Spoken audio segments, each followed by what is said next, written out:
Welcome back to the best of both worlds. Today we're going to be looking at some of the biggest rugby scandals. So sit back and enjoy some of these stories you may never have heard before.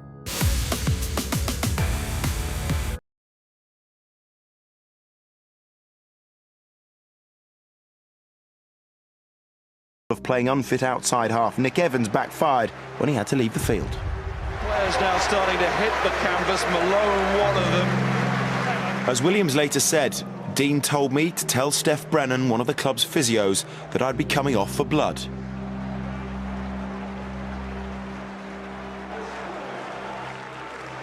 And on will come Tom Williams. Tom Williams came onto the field with 1 point between the teams and just 10 minutes left.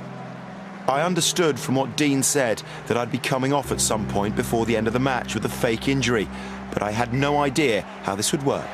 Nick Evans is being strapped up here. Are they trying to claim that's a blood bin? No, I don't think so. No, surely not. During a break in play, Williams was called over by the club physio.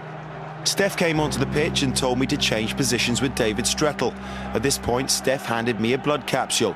I instinctively placed the capsule in my sock, as there was nowhere else to put it. While Evans was being briefed by Richards, Williams made his first and only impact in the game. He was not injured.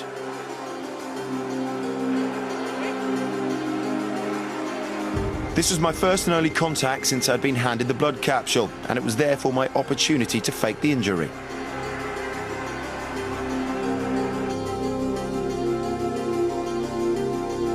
I returned to the fullback position and knelt down on one knee to bite the blood capsule. On the first attempt, the blood capsule fell from my mouth. I picked it up and bit it once again. Who punched Tom Williams in the mouth? Tom Williams? He later explained the reasoning behind his infamous wink. I was simply responding to one of my teammates, Jim Evans, who suggested that I should tough it out. My only intention was to reassure him that I had to come off. If his substitute card was marked as substitution, he can come on. If it's marked as replacement, he can't. That is fine. He's quite entitled to come on as blood. Quite entitled. Ultimately, the second gamble involving Nick Evans failed too. His late missed drop goal meant Harlequins were out of the Heineken Cup anyway. Leinster went through to the last four.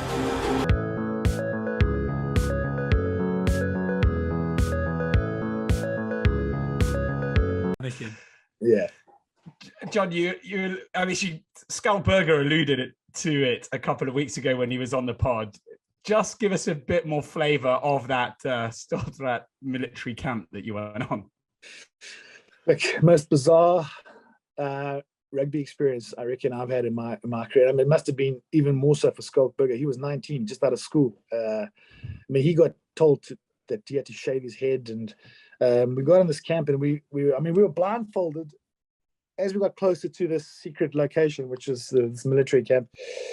Pair of shorts, shirts, a hat, and a gum guard. They said take a gum guard. The gum guard was for these. We got paired with guys sort of in our position, so like your competition in the squad kind of thing. So Christo Besanet was one of the props at the stage, and so I got paired with Christo. It was like a slow motion slugfest, but you had 2 or 3 minutes in this sort of human ring, and I mean that was just one of the things. And then we sat in this dam. It was ice cold. I mean, Stefan Blanche, he turned purple at one stage. Honestly, the saving grace there was that the guys doing the camp, the sort of recce's or the task force guys, they were having a barbecue next to this dam while we were shivering our balls off, and you could smell the meat and the sausage, and one of them dropped a coal, and so a fire started to break out. So it was like in an instant they said, "Yeah, get out, come help us." I mean, we would have dived on the fire. That's how cold we were. So, like all of us out of the dam, like stomping like the fire out, and in the back of my eye, I see Ashwin Willemse, who I realized in that day was a lot more street smart than the rest of us. He let everyone go towards the fire, and he went straight to the barbecue, grabbed a piece of meat, made himself a little hot dog, and charred a hot dog in between us trying to put the fire out. So Yeah, I was one of the fools trying to put the fire on. I should have got myself a piece of meat. Why did you? Final story I remember hearing about this place, and I wanted to confirm this. Did they fire shots at you in the dam? I really want to say no, but they did. We were planning it. Like I'm pretty sure. I mean, these were trained soldiers. I mean, if they wanted to shoot you, they would shoot you. So I'm pretty sure they aimed to miss. But we were actually planning this coup to get we were like set enough. We were like, and we got a word in Afrikaans called "gatvol," where you're up to here. You can't take it anymore. And I mean, I think Stefan de Blanche would have become an icicle. He would have been a live popsicle. So we started walking out of the water in this revolution, and there were just one or two guys, stragglers, that weren't quite hadn't quite signed the indemnity. And when they saw that there was sort of a break in the camp, then we had a few shots fired. And look, nothing gets you back into an ice cold dam than a few 9mm shots.